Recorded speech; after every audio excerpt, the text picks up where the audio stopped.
Hello, my dear friends. Welcome to Breakthrough Video Tutoring and welcome to yet another interesting session of magnetic effects of current.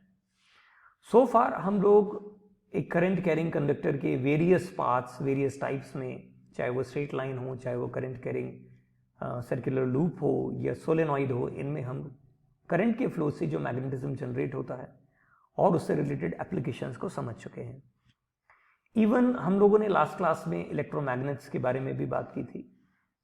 आज हम ये समझेंगे कि एक current carrying conductor अगर एक मैग्नेट की तरह बिहेव करता है और अगर उसके मैग्नेटिक इन्फ्लुएंस में कोई दूसरा मैग्नेट आ जाए, तब ऐसी सिचुएशन में ये इंटरेक्शन, उसका रिजल्ट जो है वो आपके सामने आउटकम कैसे दिखाई देगा. So the topic for today is what if a current carrying conductor is placed in external magnetic field. अगर एक एक्सटर्नल मैग्नेटिक फील्ड में हम करंट कैरिंग कंडक्टर को रखेंगे तो क्या होगा, इसे समझने के लिए इन इमेजेस को ध्यान से देखिए. ये कुछ गैजेट्स जो हैं, ये साइंस के मिरेकल्स को शो करने वाले, आपको एंक्शियस बनाने वाले, आपको क्यूरियस बनाने के लिए सफिशिएंट हैं. कुछ टॉयज की फॉर्मेट में, कुछ डे टू डे की गैजेट्स की फॉर्म में, कुछ साइंस के एक्सपेरिमेंट्स के फॉर्म में. This phenomena is known as magnetic levitation. ये हम लोग फिनोमिना को मैग्नेटिक लेविटेशन कहते हैं और ये मैग्नेटिक लेविटेशन ही हमारे आज के इस टॉपिक का बड़ा इंपॉर्टेंट टूल है जिसे हम समझने जा रहे हैं. देयर आर टू थिंग्स, अगर आप इसे ध्यान से देखें. यहाँ there is this current carrying conductor, यहाँ से करंट इसमें एंटर कर रहा है. ये डिवाइस जो आपको डिस्क दिख रही है, इसमें करंट एंटर कर रहा है. और दूसरा, इस कार के नीचे यहां पर एक मैग्नेट प्लेस्ड है. Can you see that? In the same fashion यहां पर भी ये करंट कैरिंग कंडक्टर जो है, this is the flow of current. तो यहां ये करंट अंदर एंटर हो रहा है और यहां कहीं ना कहीं इसके अंदर मैग्नेट होगा for sure. And in this case यहां तो आपको दिख ही रहा है कि पीछे से करंट आएगा और ये एक मैग्नेट की रिंग रखी हुई है. This is magnet here, this is magnet. अब अगर बहुत बेसिक चीज देखें तो दो मैग्नेट्स जब लाइक पोल्स आपस में इंटरैक्ट करते हैं तो वो कैसे इंटरैक्ट करते हैं, ये उसी प्रिंसिपल पर बेस्ड है. देयर इज अ रिपल्शन और रिपल्सिव इंटरैक्शन में it means there are two forces जो आपस में इंटरैक्ट कर रहे हैं. एग्जैक्टली हो क्या रहा है, चलिए समझते हैं. इस सर्किट से इसे समझने की कोशिश करते हैं. इस सर्किट की खासियत यह है कि यहां से करंट फ्लो हुआ और यहां से करंट फ्लो होता हुआ यहां इस रॉड शेप्ड कंडक्टर में से होके जा रहा है और ये वापस करंट यहां पहुंच गया. एक दूसरी इंपॉर्टेंट चीज है कि ये रॉड का ये हिस्सा जो है इस मैग्नेट के दो पोल्स के बीच में हैंग किया हुआ है और मैग्नेटिक लाइंस आपको पता है कि नॉर्थ से साउथ की तरफ मूव करती हैं. तो ये मैग्नेटिक लाइंस इसकी होंगी और हमें ये भी पता है कि जैसे ही इसमें करंट फ्लो करता है तो ये भी क्या होगा, एक मैग्नेट बन जाएगा. तो इसका भी एक मैग्नेटिक फील्ड होगा जो इसके चारों तरफ होगा. बस यही हमें समझना है कि दो मैग्नेटिक फील्ड्स आपस में इंटरैक्ट करते हैं और जब ये दो मैग्नेटिक फील्ड्स आपस में इंटरैक्ट करते हैं तो ये म्यूचुअली एक दूसरे पर कुछ फोर्स, कपल्ड फोर्स जो है वो अप्लाई करते हैं. और क्योंकि हमने न्यूटन के लॉज में पढ़ा है कि जब एक ऑब्जेक्ट किसी दूसरे ऑब्जेक्ट पे फोर्स अप्लाई करता है तो इक्वल एंड ऑपोजिट फोर्स जो है, जो फोर्स उसमें अप्लाई किया है वो इक्वल एंड ऑपोजिट फोर्स उसको फील करता है वो सेम टाइम पे. तो बस सेम वही चीज यहां है कि ये रॉड बीइंग अ मैग्नेट इस बाहर वाले मैग्नेट के ऊपर फोर्स अप्लाई कर रही है, magnetic force. And the same fashion ये जो मैग्नेट है ये भी अपने मैग्नेटिक फील्ड की वजह से इस पे मैग्नेटिक फोर्स अप्लाई कर रहा है. तो हमें एक बात तो समझ में आ जाती है यहां पर कि मैग्नेटिक फोर्स जो है उनका ओरिजिन कहां है. तो अगर मैं कहता हूं कि it's a current carrying conductor which is placed in external magnetic field और ये फोर्स एक्सपीरियंस क्यों कर रहा है, अगर ये फोर्स है तो फोर्स का ओरिजिन क्या है, उसका जवाब मुझे मिल जाता है. तो जवाब क्या है, एक बार समझ के देखते हैं थ्योरी को. Electric current flowing through a conductor produces a magnetic field in the surrounding space. That's a true thing, हमें पता है. Okay, this exerts a force on the magnet which is placed near it and in the same fashion the magnet must also exert an equal and opposite force on the conductor which is carrying current. And because of that the current carrying conductor experiences the force. तो वो force है कहां से, उसका जवाब हमें मिल जाता है. लेकिन अभी हमें कुछ क्वेश्चंस का जवाब नहीं मिला. अगर ये दोनों एक दूसरे पर फोर्स लगा रहे हैं, ध्यान रखिएगा इस बात का कि ये फोर्स केवल इसी रीजन में फील होगा, इस वायर के बाहर वाले रीजन में नहीं है, क्योंकि मैग्नेटिक लाइंस नॉर्थ से साउथ के बीच में यहां है। ओके, तो हमें जिन सवालों का जवाब अभी ढूंढना है वो ये कि ये फोर्स जो है वो कितना जनरेट हो रहा है, हाउ मच। ठीक है, तो हम पहले इस सवाल का जवाब ढूंढते हैं कि फोर्स कितना जनरेट हो रहा है। मैथमेटिकली ये फोर्स कितना जनरेट हो रहा है ये कैलकुलेट करने के लिए एक न्यूमेरिकल फॉर्मुलेशन है। वैसे आपको ये एनसीईआरटी बुक में देखने को नहीं मिलेगा, ये हायर क्लासेस में, लेकिन फिर भी बहुत छोटी सी चीज है इसलिए समझ लेना चाहिए। The experience force is given by B I L sine theta, जहां पर बी का मतलब है एक्सटर्नल मैग्नेट। डेफिनेटली हमने एक एक्सटर्नल मैग्नेट पीछे देखा ही है, एक मैग्नेट है, तो उस एक्सटर्नल मैग्नेट, इस मैग्नेट की जो मैग्नेट बाहर रखा हुआ हॉट शू शेप मैग्नेट जो रखा है, इस मैग्नेट की मैग्नेटिक स्ट्रेंथ की वजह से फोर्स आ रहा है, क्योंकि ये फोर्स अप्लाई कर रहा है। तो हमें उन डेफिनेटली उन दोनों फैक्टर्स को जो है यहां पर इनकॉर्पोरेट करना है। तो पहला फैक्टर कौन है, वो एक्सटर्नल मैग्नेट। दूसरा फैक्टर कौन है, दूसरा फैक्टर दिया हुआ है F is equals to B I L में आई, सेकेंड इज आई। तो आई कौन है, दैट करंट, क्योंकि इसकी वजह से दूसरा मैग्नेट बना है। और तीसरा फैक्टर है एल। एल का मतलब क्या है, एल का मतलब है वो लेंथ, उतनी लेंथ, ये लेंथ, पूरी लेंथ नहीं, केवल उतनी लेंथ जो फील्ड ऑफ इन्फ्लुएंस में आ रही है। ये फील्ड है ना बाहर वाला मैग्नेट का, इस फील्ड ऑफ इन्फ्लुएंस में जितना लेंथ आ रही है।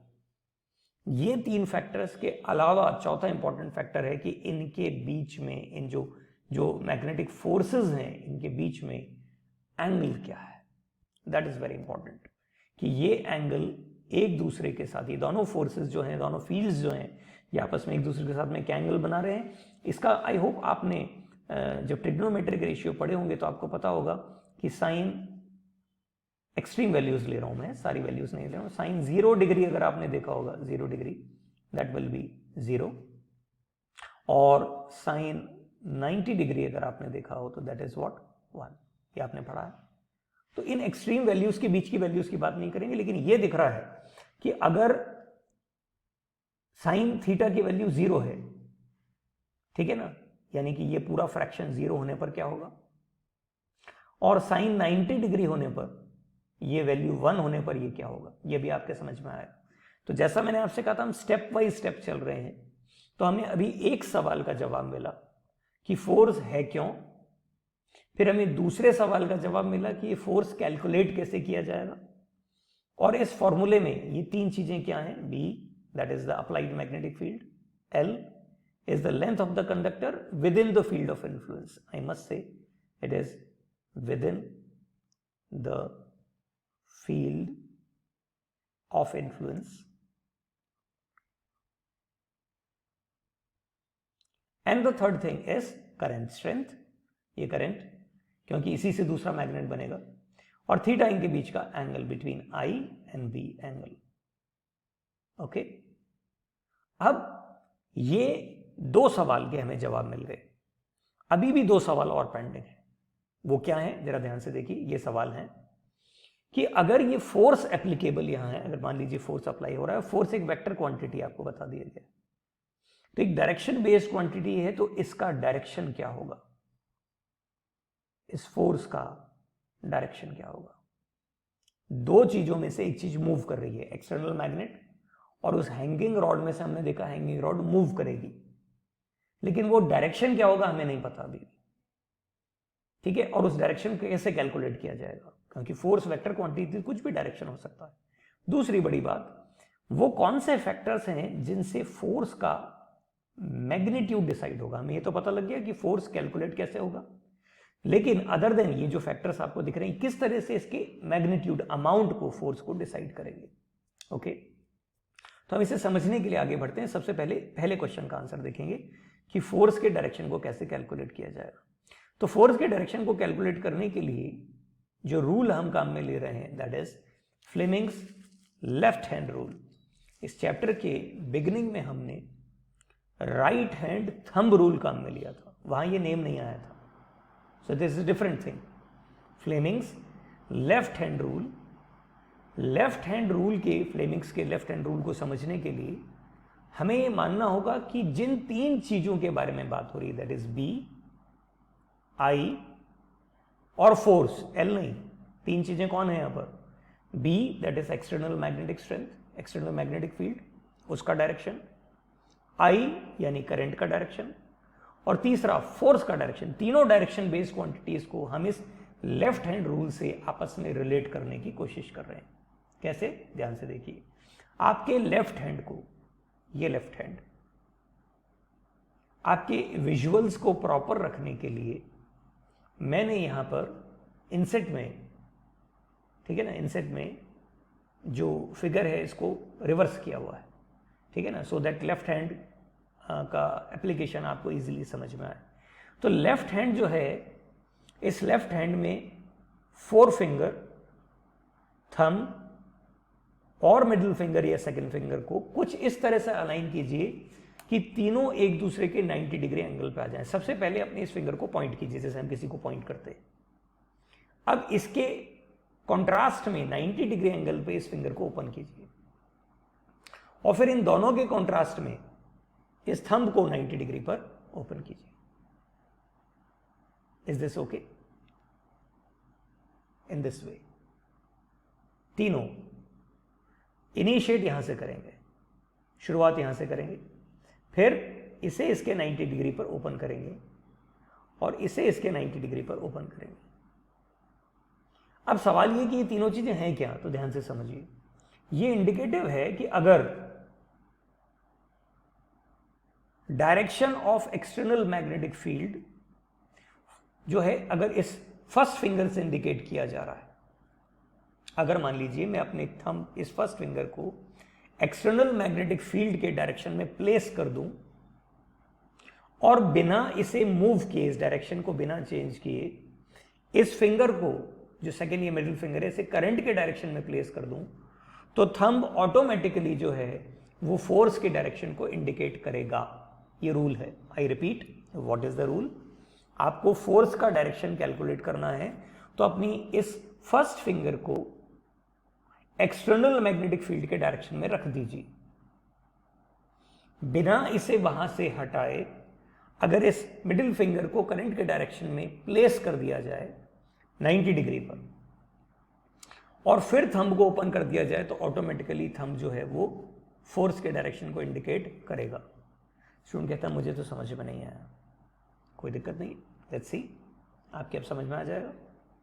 इस डायग्राम को देखिए, अपने लेफ्ट हैंड की फर्स्ट फिंगर को, जो यहां डायग्राम में क्लियरली दिखाई गई है, ठीक है ना, इसे हम अगर एक्सटर्नल मैग्नेटिक फील्ड जो नॉर्थ से साउथ डायरेक्शन में, देखिए ये एक्सटर्नल मैग्नेटिक फील्ड का direction north to south direction, मैंने इस फिंगर को इस डायरेक्शन में रख दिया।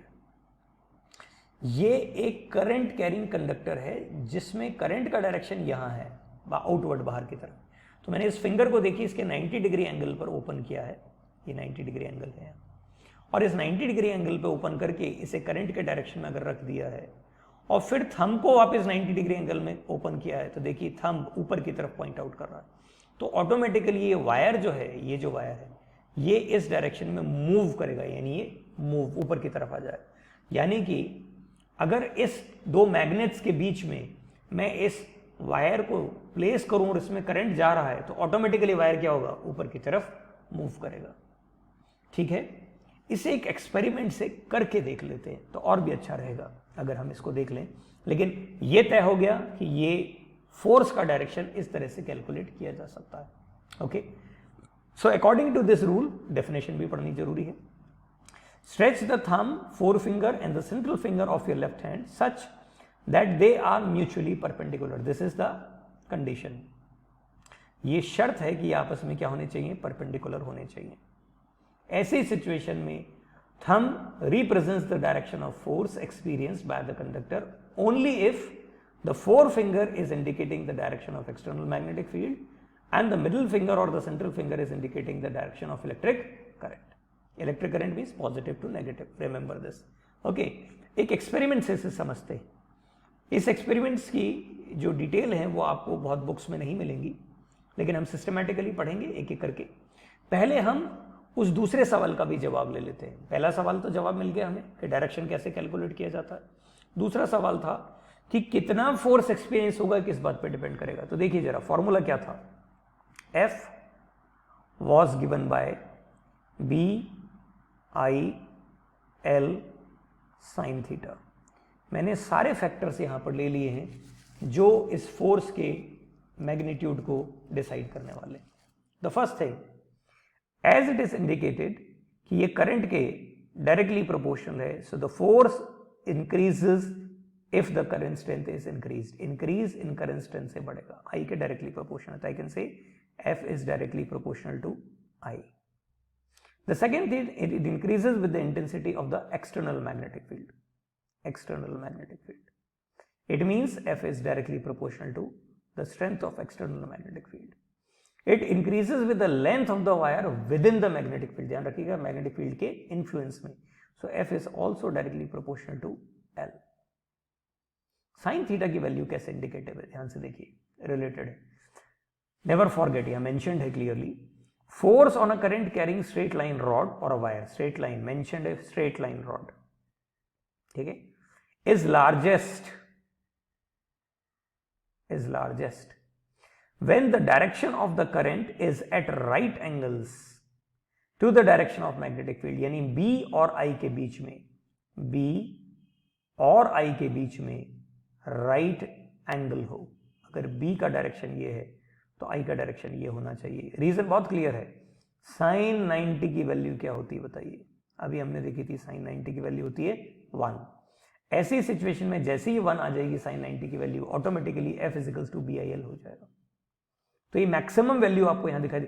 90 के अलावा किसी भी कंडीशन में, थीटा की किसी भी कंडीशन में वैल्यू 1 से कम होती है, आपने पढ़ रखा है, ठीक है ना। 30 डिग्री के लिए, 45 डिग्री के लिए, 60 डिग्री के लिए वैल्यू हमेशा 1 से कम होती है। तो विच इज साइन थीटा, अगर it is less than 90 degree तो ऑटोमेटिकली ये वैल्यू भी जो है क्या हो जाएगी, साइन थीटा की वैल्यू 90 डिग्री के उसमें आने पर लेस देन, तो ये वैल्यू ऑटोमेटिकली लेस देन 1 हो जाएगी। और लेस देन 1 होते ही ये वैल्यू पूरे फोर्स को रिड्यूस कर देगी। अगर ये हाफ हो गई, 1/√2 हो गई, जो भी है वैल्यूज अपने आप इसके हिसाब से इसको कम कर देंगे। अगर साइन थीटा की वैल्यू 0 हो तो ऐसी सिचुएशन में ये वैल्यू क्या हो जाती है, 0 हो जाती है। अब आप कॉमन सेंस लगाइए, 0 होते ही ये पूरा फ्रैक्शन फोर्स का जो है ये 0 हो जाएगा, साइन थीटा की वैल्यू 0। इसका मतलब ये हुआ कि अगर ये दोनों एक ही डायरेक्शन में, यानी B और I एक ही डायरेक्शन में हो गए, करंट का डायरेक्शन और एक्सटर्नल मैग्नेटिक फील्ड का डायरेक्शन सेम हो गए, यानी ये दोनों इस तरह से एक ही डायरेक्शन में हो गए, तो there won't be any force because sine theta की वैल्यू क्या है, 0 हो गई। ठीक है, सो यहां क्लियर है ये बात कि अगर दोनों एक दूसरे के पैरेलल हैं, परपेंडिकुलर नहीं है, तो फोर्स 0 हो जाएगा। तो लास्ट लाइन पढ़िए क्या लिखा है, ठीक है, and it is 0 when the rod and the field are parallel to each other। तो इस लाइन को फिर से पढ़िए, this is interesting line. Force on a current carrying straight rod or a wire is largest when the direction of the current is at a right angle। दोनों एक दूसरे के right angle पर हैं, and ठीक है ना, to the direction of magnetic field, and it is 0 when the rod and the field is parallel to each other। ठीक है, हाँ 90 से कम और 0 से ज्यादा होने पर वैल्यू फोर्स की कुछ रहेगी लेकिन मैक्सिमम नहीं होगी। The direction of force on a current carrying conductor placed in the magnetic field is always perpendicular। इसीलिए मैक्सिमम अगर फोर्स को देखना हो तो आपको वो हमेशा एक दूसरे के परपेंडिकुलर रहने पर ही कैलकुलेट हो सकता है। ठीक है, तो यहां आई होप आपको दोनों सवाल के जवाब मिल गए। पहला सवाल कि फोर्स का डायरेक्शन कैसे कैलकुलेट किया जाएगा, दूसरा फोर्स के मैग्नीट्यूड को डिसाइड कैसे किया जा सकता है। ओके, अब कुछ एग्जांपल से हम फोर्स की कैलकुलेशन को समझेंगे। तो जिस एक्सपेरिमेंट की मैं आपसे बात कर रहा था वो एक्सपेरिमेंट आपके सामने ले रहा हूं। ये आपके सामने एक आयरन का स्टैंड है, ठीक है ना, मेटल स्टैंड है, और मेटल में भी कंडक्टर स्टैंड है, ये पूरा आयरन का बना हुआ है, and iron is a good conductor. ये आयरन स्टैंड है, इस आयरन स्टैंड पे एक हुक है यहाँ पर, और इस हुक के ऊपर एक रिंग से एक ये वायर लटकाया गया, ये भी कंडक्टर है, this also conductor wire. Okay, इस कंडक्टर वायर के निचले हिस्से में यहाँ एक वुडन बॉक्स रखा हुआ है, ये वुडन बॉक्स है। इस वुडन बॉक्स के ऊपर एक बाउल में मरकरी भरा हुआ है, which is again a metal, और मेटल होने के साथ में ये गुड कंडक्टर है, लिक्विड है, ये इसे टच कर रहा है, ओके, ये जो वायर है इसको टच कर रहा है। Then there is this external circuit, और इस एक्सटर्नल सर्किट का वायर एक तरफ यहाँ के मरकरी के अंदर डिप्ड है, टच है, और मरकरी तो क्या होता है, प्योर मतलब मेटल जो है कंडक्टर होता है। इस आयरन स्टैंड से भी ये वायर निकला हुआ है और यहाँ इसे बैटरी से कनेक्ट किया गया है। और अगर बैटरी के पोल्स कुछ इस तरह से कि सपोज ये पॉजिटिव पोल है और नेगेटिव पोल है, तो करंट यहाँ से चला और करंट यहाँ से होता हुआ, इसमें से होता हुआ, ये करंट यहाँ से ट्रैवल करता हुआ इधर से होता हुआ और ये करंट यहाँ आ गया। अब जैसे ही इसमें करंट फ्लो करेगा, आप देखिए सर्किट कंप्लीट है, ये सर्किट कंप्लीट है, तो जैसे ही इसमें करंट फ्लो करेगा तो करंट फ्लो करते ही मैग्नेट बन जाएगा। और अभी ये मैग्नेट जो बना हुआ, अगर मैं इसके पास में एक दूसरा एक्सटर्नल मैग्नेट भी ले आऊं, ये एक्सटर्नल मैग्नेट आ गया, ठीक है। ये एक्सटर्नल मैग्नेट में जो मैग्नेटिक लाइंस हैं, ठीक है ना, वो मैग्नेटिक लाइंस किस तरह से हैं वो देख लीजिए आप। ये मैग्नेटिक लाइंस आपको अच्छे से पता है कि मैग्नेटिक लाइंस कहाँ से कहाँ मूव करती हैं, ये मूव करती है नॉर्थ से साउथ, तो ये साउथ पोल है तो इधर नॉर्थ होगा, और ये नॉर्थ से साउथ ये मैग्नेटिक लाइंस है। कैन यू सी दैट, ये मैग्नेटिक लाइंस होंगी। अब क्योंकि ये दोनों मैग्नेट हैं, ये भी एक्सटर्नल मैग्नेट भी आ गया और ये भी मैग्नेट की तरह बिहेव कर रहा है, तो ये दोनों एक दूसरे पर क्या अप्लाई करेंगे, फोर्स। और फोर्स का डायरेक्शन कैलकुलेट करने के लिए कि अब ये वायर और ये ऑब्वियसली दोनों एक दूसरे पर फोर्स अप्लाई कर रहे हैं, तो मूव कौन करेगा, मूव वो करेगा जो लूजली हेल्ड है। और लूजली हेल्ड कौन है, ये यहाँ पर इस लूप में, यहाँ मतलब एक रिंग से लटका हुआ ये वायर। अब इसमें जो फोर्स लगेगा इसका डायरेक्शन कैलकुलेट करना है, तो किस रूल से कैलकुलेट करते हैं आप, फ्लेमिंग्स लेफ्ट हैंड रूल। ये फिंगर को मैंने इसके डायरेक्शन में रखा है, आप इसे ऐसे देख सकते हैं, ठीक है। इस फिंगर को इस डायरेक्शन में रखा है, कौन सी, फर्स्ट फिंगर को इस डायरेक्शन में रखा है, और इस सेंट्रल फिंगर को करंट के डायरेक्शन में नीचे कर दिया है। देखिए आप डायग्राम में, डायग्राम के हिसाब से इसे नीचे कर दिया है, तो ऑटोमेटिकली फोर्स जो है कहाँ लग रहा है, फोर्स लग रहा है बाहर। थंब किसको रिप्रेजेंट कर रहा है, ये थंब इंडिकेट कर रहा है बाहर, ये थंब का डायरेक्शन देखिए, ये इंडिकेट कर रहा है बाहर। तो इसका मतलब अगर इस वायर पे बाहर की तरफ फोर्स लगेगा तो ये वायर वहां से फोर्सफुली बाहर आ गया, ये बाहर आ गया। लेकिन जैसे ही वायर बाहर आया, नाउ कैन यू सी कि मरकरी से वायर ऊपर उठ गया है, इसलिए इसका कनेक्शन ब्रेक हो गया, और कनेक्शन ब्रेक होने की वजह से इसमें करंट बंद हो गया, और करंट बंद होने की वजह से इसका मैग्नेटिज्म खत्म हो गया, और मैग्नेटिज्म खत्म होने की वजह से क्या होगा, ये फिर से नीचे गिर जाएगा कुछ इस तरह से। Is this okay? लेकिन जैसे ही वहां पहुंचा तो फिर से क्या हुआ, करंट फ्लो, और फिर से करंट फ्लो होते ही फिर से वही मैग्नेट, और मैग्नेट बनते ही फिर से फोर्स, तो इसका फिर रिजल्टेंट क्या होगा, इस तरह से। तो ये लगातार इसी तरह से चलता है। Can you see that? तो जो मैं आपसे कह रहा था कि current carrying conductor external magnetic field में फोर्स एक्सपीरियंस करता है, तो फोर्स और उसका direction Fleming's left hand rule से आप चाहें तो करके देख सकते हैं आपके लेफ्ट हैंड से। आप जब आप इस वीडियो को वॉच कर रहे हैं तो अपने इस थंब को, इस फिंगर को उस करंट के डायरेक्शन में, एक्सटर्नल मैग्नेटिक फील्ड के डायरेक्शन में रखिए, फिंगर को ओपन कर दीजिए करंट के डायरेक्शन में, और थंब ऑटोमेटिकली क्या है, बाहर की तरफ इसे पॉइंट आउट करेगा। तो we can show this very easily. ठीक है, एक बार फिर से देख लीजिए कि क्या हो रहा है। Can you see that? Okay, fine.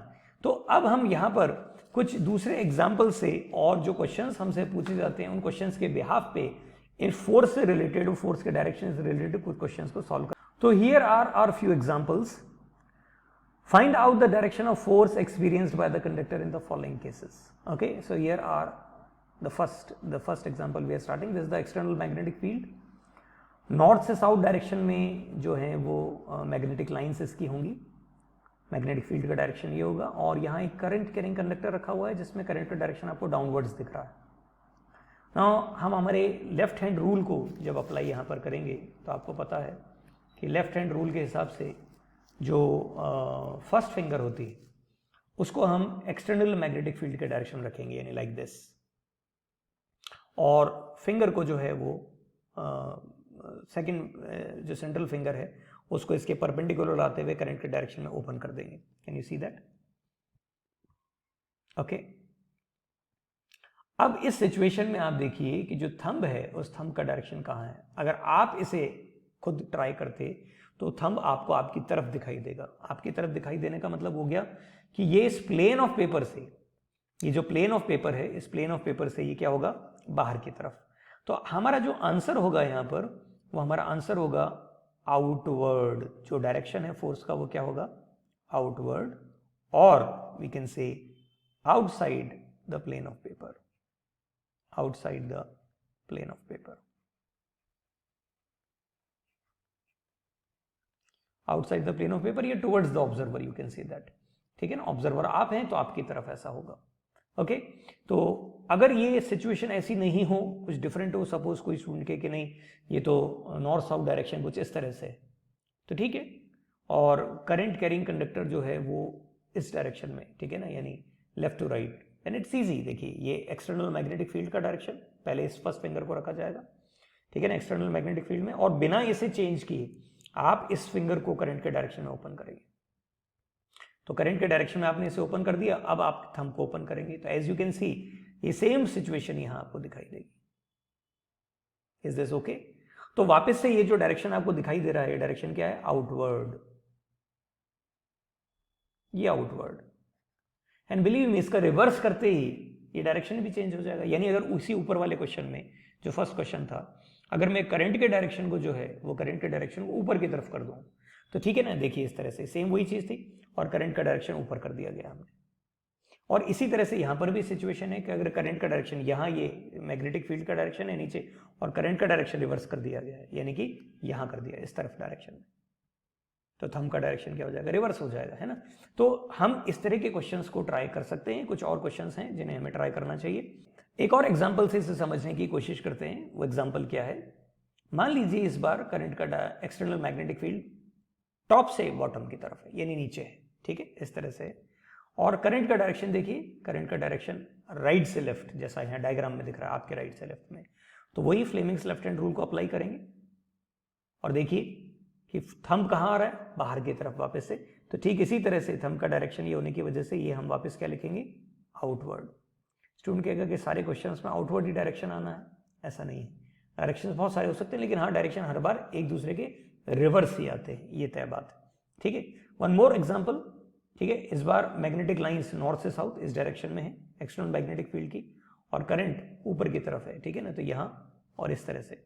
तो अगेन अगर आप इसे ट्राई करके देखेंगे तो सिचुएशन क्या आ रही है, देखिए अगेन आउटवर्ड, तो ये सिचुएशन भी किसको इंडिकेट कर रही है, आउटवर्ड डायरेक्शन को। अब तो आपको ये विश्वास हो जाएगा ऐसा कि ये तो सिर्फ आउटवर्ड ही आ सकता है, नहीं ऐसा नहीं है। आप ट्राई करके देखेंगे तो आपको डिफरेंट डायरेक्शन मिलेंगे। कभी कभी कुछ क्वेश्चंस थोड़े से ट्विस्टेड कॉम्प्लिकेटेड होते हैं, जैसे बिल्कुल वैसा ही क्वेश्चन है पीछे वाला, जिसमें मैग्नेटिक लाइंस टू नॉर्थ से साउथ नीचे की तरफ जा रही हैं, लेकिन करंट का डायरेक्शन इधर हो गया है। अब इसे सॉल्व करने में हाथ को घुमाना बड़ा कॉम्प्लिकेटेड हो जाता है ना, परेशानी होती है, तो हाथ मत घुमाइए, क्वेश्चन को घुमा दीजिए। क्वेश्चन को घुमाने का मतलब है ये मैग्नेटिक लाइंस, और करंट का डायरेक्शन कहाँ है, ऊपर है, ये करंट का डायरेक्शन ऊपर है, देखिए। अब फोर्स कहाँ है, फोर्स अंदर की तरफ है, मेरे से अवे, अगर आप ऑब्जर्वर हैं तो ऑब्जर्वर से अवे यानी प्लेन ऑफ पेपर के अंदर। So the answer would be what, this would be inward और inside the plane of the paper, you can say inside the plane of the paper. This is very funny, हाँ, ऐसा देख के ऐसा लगता है कि यार क्या है, एग्जाम में इस तरह से हाथ को घुमाते रहेंगे, but fine, this is somewhat interesting, और इसमें अगर आपका ऑब्जर्वेशन सही है तो आपको पूरे मार्क्स मिलते हैं, ठीक है। इसी तरह से ऐसा ही क्वेश्चन है जिसमें मैग्नेटिक लाइंस नॉर्थ से साउथ इस डायरेक्शन में है, और करंट जो है वो नीचे। अब यहाँ ऐसे ट्विस्ट करना थोड़ा मुश्किल है, तो हम फिर से क्वेश्चन को घुमा देते हैं, हम क्वेश्चन को ही घुमा देते हैं, और क्वेश्चन में ये मैग्नेटिक लाइंस नॉर्थ से साउथ, ये ऊपर वाले क्वेश्चन को ही घुमाया मैंने, कैसे, इस क्वेश्चन को मैंने ऐसे घुमा दिया, देखिए आप, इस क्वेश्चन को ऐसे रोटेट कर देता हूँ, अगर मैं इसको ऐसे घुमाऊंगा तो नॉर्थ साउथ आ गया ऐसे, और ये जो वायर है ये वायर इस तरह से चला गया। घुमाने का मतलब ये, पिछले वाले क्वेश्चन में भी अगर आप वो घुमाने का मतलब नहीं समझे हो तो अभी मैं एक बार फिर से दिखा दूंगा आपको, ठीक है। अब आप देखिए ये मैग्नेटिक लाइंस का डायरेक्शन, ठीक है, पहले मैग्नेटिक लाइंस का डायरेक्शन, और ये करंट का डायरेक्शन इधर है। अब थंब देखिए बाहर, मेरे से दूर जा रहा है, तो मेरे से दूर जाने का मतलब क्या हो गया, प्लेन अंदर, तो इसका मतलब यहां पर भी करंट का डायरेक्शन, मतलब फोर्स का डायरेक्शन क्या हो जाएगा, इनवर्ड और inside the plane of paper. Is this okay, clear? पिछले वाले क्वेश्चन को देख लीजिए, अगर आपको ऐसा डाउट है कि पिछले वाले क्वेश्चन में मैंने इसे कैसे घुमाया था, तो देखिए मैंने इसको इस तरह से घुमाया था। देखिए आया समझ में? क्वेश्चन को घुमाने का मतलब यहाँ पर ये, ठीक है ना, मतलब आपके क्वेश्चन पेपर पे जब बना हुआ तो पेपर को तो घुमा सकते हो ना, तो पेपर को हमने रोटेट कर दिया और कुछ नहीं। ओके, तो आई होप आप इसको समझ गए होंगे और डायरेक्शन को निकालने। कभी कभी ये क्वेश्चन जैसे डायग्राम बेस्ड आए हैं, कभी कभी क्वेश्चंस डायग्राम बेस्ड नहीं होते, डायग्राम नहीं बना होता, थ्योरेटिकल होते हैं। तो ध्यान से देखिए क्या है। So here is this example, a proton beam moves from your left to right. एक प्रोटॉन बीम, प्रोटॉन का मतलब है पॉजिटिव चार्ज, ध्यान रखिएगा। प्रोटॉन बीम जो है एक पॉजिटिव चार्ज को इंडिकेट करती है। अगर यहां पर इसकी जगह पर नेगेटिव चार्ज होता यानी इलेक्ट्रॉन बीम होती तो हम इसका रिवर्स कर देते। प्रोटॉन बीम है तो हम इसको क्या मानेंगे? पॉजिटिव है और यही करंट का डायरेक्शन मानेंगे। ठीक है, आप इसे समझ लीजिए, नेगेटिव चार्ज का डायरेक्शन अगर दिया हुआ हो तो उसे रिवर्स करके काम में लेना चाहिए, क्योंकि for all practical reasons we use what? Electric current, we never use electronic current. तो proton beam left to right जा रही है, मेरा लेफ्ट, मेरे लेफ्ट से राइट, बिल्कुल ठीक है, ठीक है ना। तो प्रोटॉन बीम का डायरेक्शन हो गया, and the direction of external magnetic field is floor to roof, यानी बॉटम से टॉप, फ्लोर टू रूफ, यानी कुछ इस तरह से। तो ये एक्सटर्नल मैग्नेटिक फील्ड का डायरेक्शन और ये करंट का डायरेक्शन, ठीक है, ये करंट डायरेक्शन। तो फोर्स कहां एक्सपीरियंस करेगी वो क्वेश्चन पूछा है, in which direction the proton beam would be deflected. तो प्रोटॉन बीम, अब थंब को ओपन कर दीजिए, प्रोटॉन बीम आपकी तरफ आएगी, ठीक है ना, टुवर्ड्स द ऑब्जर्वर। तो योर आंसर विल बी कि अगर मैं ऑब्जर्वर हूं और मैं इसे देख रहा हूं तो ये प्रोटॉन बीम मेरी तरफ आएगी, तो योर आंसर विल बी, अब हम आउटवर्ड नहीं लिखेंगे क्योंकि पेपर पे नहीं हो रहा है, तो answer will be towards the observer. आप समझ गए? आप ऑब्जर्वर हैं, आपके सामने से proton beam left to right जा रही है और मैग्नेटिक लाइंस ऊपर की तरफ जा रही हैं, और इनकी वजह से जब मैंने इसे देखा, ये सब लेफ्ट हैंड रूल से, तो फोर्स का डायरेक्शन मुझे मेरी तरफ, यानी मैं ऑब्जर्वर हूं तो ऑब्जर्वर की तरफ फील हुआ। तो अगर आप ऑब्जर्वर हैं तो आपकी तरफ फील होगा, so your answer will be towards the observer. Is this okay? One more example, a proton beam moves from your back to front, मेरे पीछे से सामने, ओके, मेरे पीछे से सामने, and the direction of external magnetic field is from floor to the roof, again floor to the roof, floor से roof, तो ये तो यही है।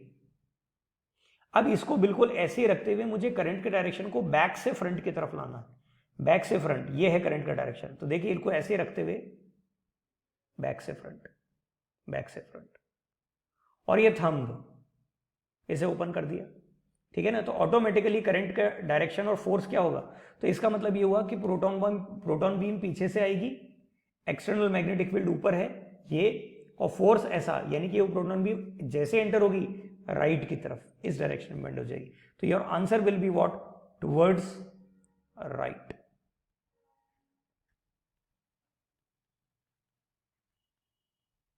ओके, एक बार फिर से समझ लीजिए, एक्सटर्नल मैग्नेटिक फील्ड इस तरह से है, फ्लोर से और रूफ की तरफ, और करंट जो है पीछे से सामने आ रहा है, प्रोटॉन बीम मतलब करंट पॉजिटिव, ठीक है ना। तो करंट का डायरेक्शन क्योंकि इस फिंगर से शो करते हैं और एक दूसरे के 90 डिग्री एंगल पर होती है, ठीक है ना, तो हमें करंट का डायरेक्शन सामने रखना है, ये सामने रखा है, और फिर इस थंब को ओपन करेंगे, तो थंब कहाँ है? Towards my right. तो ऑटोमेटिकली क्या होगा? जो फोर्स है वो प्रोटॉन बीम कहाँ फेस करेगी? Towards right. तो ऐसे इन क्वेश्चंस को बार बार आप ऑब्जर्व कीजिए, पॉज कीजिए, वीडियो को वापस देखिए, क्योंकि ऐसा एक क्वेश्चन डेफिनेटली पूछा जाता है। ओके, तो हमने अब वो सारे क्वेश्चंस के आंसर हमने अब समझ लिया।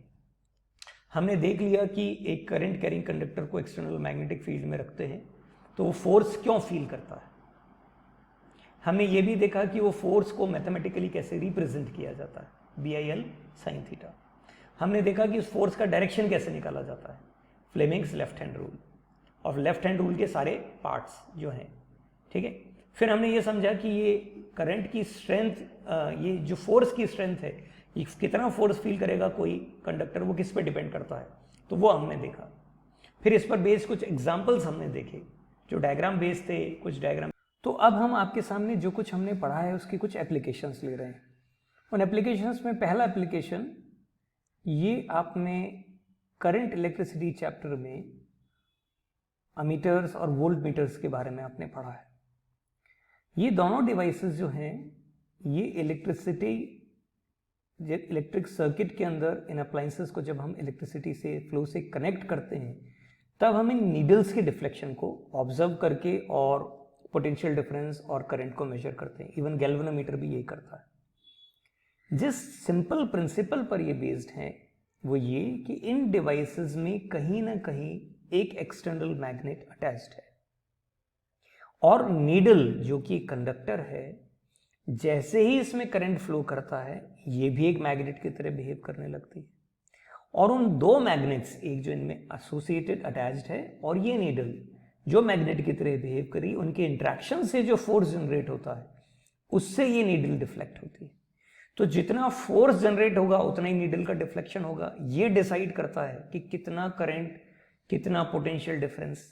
ठीक है, तो देखिए छोटे से प्रिंसिपल पर बेस्ड ये डिवाइसेस कैसे वर्क करती हैं।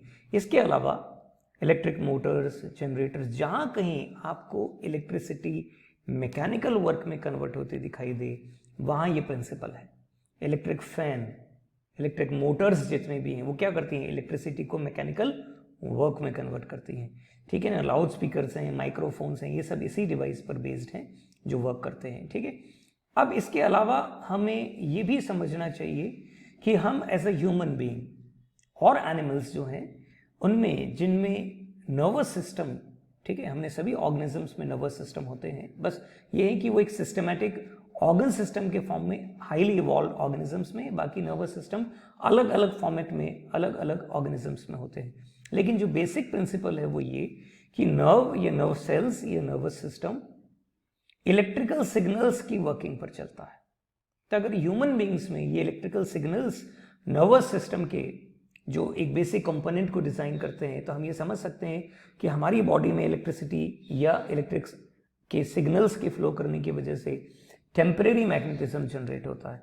ये टेम्परेरी मैग्नेटिज्म हमारी बॉडी के बहुत सारे ऑर्गन्स के एबनॉर्मलिटीज, फंक्शनैलिटीज को डिटेक्ट करने का एक बेसिक प्रिंसिपल जनरेट करता है। बिल्कुल इसी एप्लीकेशन पर वो बेस्ड है। Okay, so an electric current always produces a magnetic field, we know it very well. Human nervous system is based on transmission of messages in form of electric nerve impulse.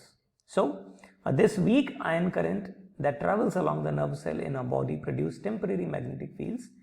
This magnetic field inside the body forms the basis of obtaining the images of different body parts, just specifically heart and brain and all, as you can see here.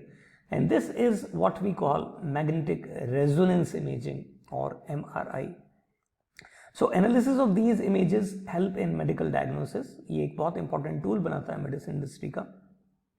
तो in that way ये MRI machines आप लोगों ने देखी होंगी hospitals में या कहीं और इन मतलब विजुअल्स में। तो इस तरह से आज का जो हमारा टॉपिक था उसमें आपने नोटिस किया होगा कि एक एक्सटर्नल मैग्नेट और इलेक्ट्रिसिटी, इन दोनों के एसोसिएशन से कितने ज़बरदस्त एप्लीकेशंस आपके सामने जनरेट हुए हैं। ठीक है, तो आज के लेक्चर में हम इसे यहाँ आज कंक्लूड करते हैं और आगे हमारे नेक्स्ट टॉपिक में हम इलेक्ट्रोमैग्नेटिक इंडक्शन को डिस्कस करेंगे। सो इसे रिवाइज करने के लिए इसे पॉज करके रिवाइंड करके बार बार देखें जब तक कि कॉन्सेप्ट आपके दिमाग में बिल्कुल क्रिस्टल क्लियर नहीं हो जाते।